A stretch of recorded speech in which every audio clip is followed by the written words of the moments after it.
He had 7 diseases, but none of them were killing him. What was? The habit he didn't have yet. Most people wait for a crisis before they change, but for James, the wake-up call wasn't dramatic. It was quiet, subtle, easy to miss. Until everything in his body began whispering the same thing: this can't go on. What if just 10 minutes could rewrite the next decade of your life? Pause a moment and imagine waking up tomorrow without the ache that greets you before your eyes even open. What if one tiny change, so small you could write it on the back of a postage stamp, could hand you that morning? Keep that thought. We'll come back to it, because skipping this next minute could cost you the independence you fought for since childhood. Picture James, 74, former postal worker, proud grandfather, holder of 7 medical labels, type 2 diabetes, hypertension, osteoarthritis, chronic insomnia, reflux, high cholesterol, mild depression. He kept the paperwork in a shoebox because it was easier than keeping track of the pills. 7 prescriptions, 1 for each diagnosis. James once joked that his pill organizer looked like a candy store nobody wanted to visit. Behind the joke lived fear. His father had died at 66, his mother at 70. At 74, James felt as if he were overstaying a lease. Then came a Tuesday morning, no different from any other, until it was. James bent to tie his shoes, and the room tilted like a ship in rough water.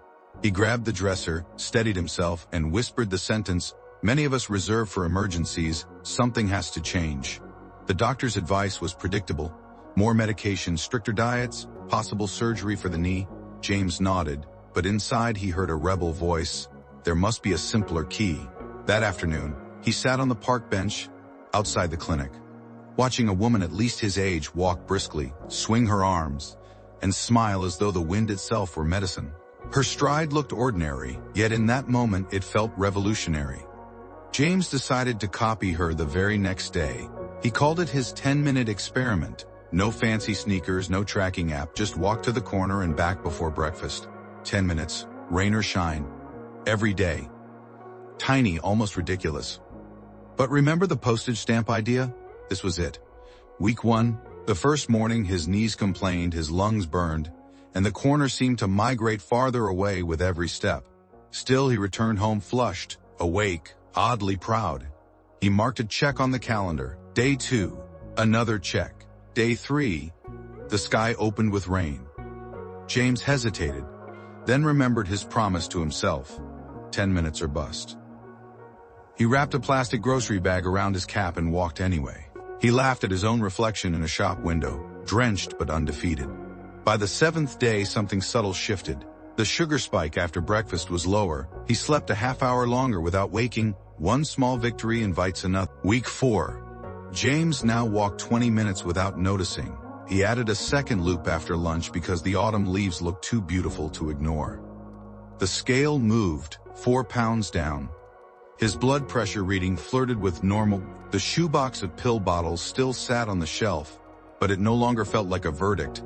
It felt like a question mark. Says small mistake in the morning could cost you your independence after 75. James's mistake had been waiting for a grand solution instead of adopting a humble habit. Month 3 minus voices that echo. James is not alone. Margaret, 69, Sinai used to take 7 prescription medicines daily. Now I take just 1. I used to be diabetic. I have successfully reversed it. My metabolic age is 4 years below my chronological age. Her catalyst? 15 minutes of mindful stretching before dawn. Every day, no exceptions. Peter, 82, 3 cancers, 2 heart attacks, pacemaker, stent. Yet he cycles 2,000 miles each year. Never give up. Elaine, 76, broke her arm 6 months ago, already back to full-time caregiving. Slower? Yes. Stopped? Never. Ruth, 72, living with diabetes, 2 breast cancers and minor strokes, whispers, Sinai will try to do better with God's help. Sometimes the habit is hope spoken aloud. These voices sing the same chorus: choose one simple habit, guard it fiercely, and let it guard you back. The science behind simple. Researchers at Stanford call it minimum viable change. When a habit requires minimal willpower, the brain's resistance drops. Dopamine rewards the completion of the task, wiring the routine into your identity. 10 minutes of walking can lower post-meal glucose by up to 22%. Consistency compounds, like interest in a savings account you forgot you had. Yet 80% of seniors skip this, and it's silently draining their energy. Why? Because advice often arrives dressed in complexity, specialized diets, expensive equipment, 12-step programs. Complexity paralyzes, simplicity moves. James's turning point. 3 months in, his doctor reviewed the numbers twice. A1C down from 7.8 to 6.1. Blood pressure flirting with 128/78. LDL cholesterol lower by 25 points. The prescription for sleep medication discontinued. The doctor asked, half amused, half amazed, "What did you change?" James smiled. "And I left the house." The knee pain that once argued with every stare now whispered instead of screamed. He still felt stiff some mornings, but movement had become non-negotiable, like brushing teeth. Hidden benefits. Walking offered more than metrics. It offered encounters. The barista who remembered his name. The retired teacher who traded book recommendations. The neighbor who lost her husband and found conversation along the same sidewalk. Loneliness, a silent disease, lost its grip. Sleep improved. Sunlight before 10 a.m. reset his circadian rhythm. He dozed off faster, woke up clearer. Depression lifted like fog burned off by noon sun. And the shoebox? It grew lighter. One by one, empty bottles joined the recycling bin. The obstacle course. The icy morning he slipped and bruised a rib. He switched to marching in place by the window until sidewalks thawed. The week his granddaughter visited with cupcakes. He ate too, felt lousy, walked anyway. The friend who said, "Tent walking can't fix arthritis." James replied, "Oh, maybe not, but sitting certainly feeds it." Setbacks are not stop signs, they are speed bumps. Uncomfortable, but passable at 5 miles per hour. Month 6, the habit tree. James's 10-minute habit had multiplied into a lifestyle. Morning walk, still sacred. Evening stretch minus 10 minutes of gentle mobility. Half plate rule minus vegetables occupy half the dinner plate. Digital sunset. Screens off 1 hour before bed, replaced by a paperback. Notice the order. Habit first. Results second. Momentum third. Expansion last. Start small, grow tall. Wake-up call for you. Perhaps you carry your own list of diagnoses, or maybe just a lingering fatigue you can't explain. Your medicine cabinet might rattle like castanets when you open it. What is your 10-minute experiment? Maybe it's a walk. Maybe it's a full glass of water before coffee. Maybe it's writing one gratitude sentence every dawn. The habit itself matters less than the commitment behind it. But choose, because the next 90 seconds will end, and with them the window where intention turns into action. Delay is the thief of vitality. Remember the open loop from earlier?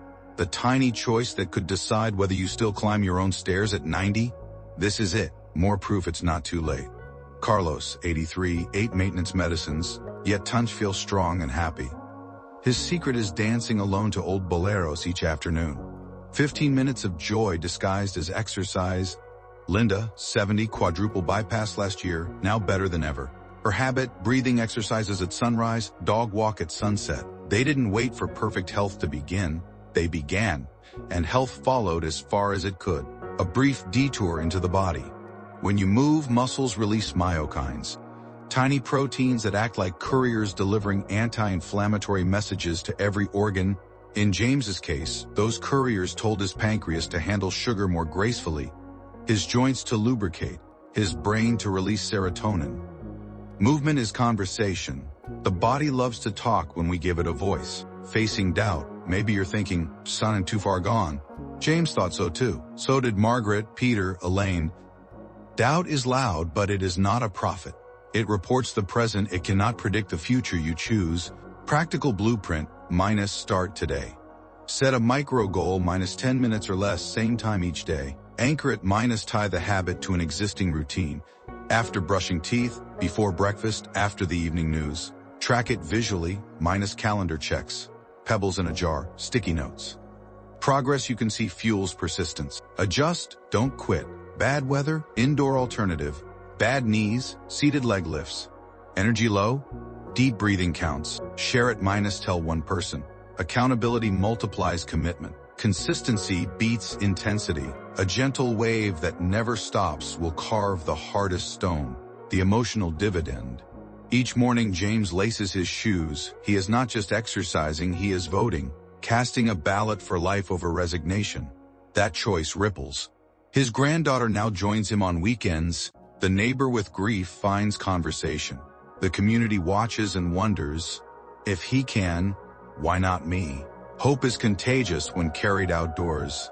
There's one more habit James adopted, so simple it sounds trivial, yet it might be the true engine behind his turnaround. I'll reveal it in a moment, but first ask yourself, what single action could lift your mood before the clock strikes noon? Hold that answer. Compare it to James's in a minute. 6-month checkup. Lab results continue to improve.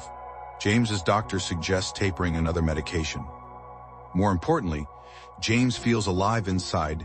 He writes in his journal, "Since he used to survive days, now I greet them." That line is worth underlining. The second habit revealed. Every evening, just before sleep, James practices a 3-minute gratitude scan. One thing he saw, one thing he heard, one thing he felt grateful for.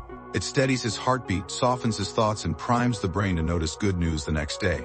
Research shows gratitude can lower inflammatory markers and improve sleep quality, a silent ally to the morning walk. Imagine 6 months from today.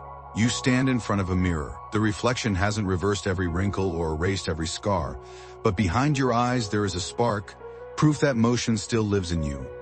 Maybe the pill organizer is lighter. Maybe stares feel friendlier. Maybe laughter comes easier because pain whispers instead of shouts. All from one simple habit you could start before this video ends. The clock is ticking. Literally, listen to it. And with every tick you are deciding, stay seated in the story you know, or step into a new chapter with 10 minutes of courage. Choose your habit. Write it down. Place the paper where your future self will see it at dawn. Then move. Tomorrow, repeat. Let momentum become medicine. Because they told James 7 diseases were a life sentence. They were wrong. What might they be wrong about in your life? Independence is not the absence of help, it is the presence of choice. Guard your choice with a habit so small it slips past excuses. The path to feeling strong, independent, and alive inside does not begin with a marathon. It begins with a single, ordinary step taken today. Take yours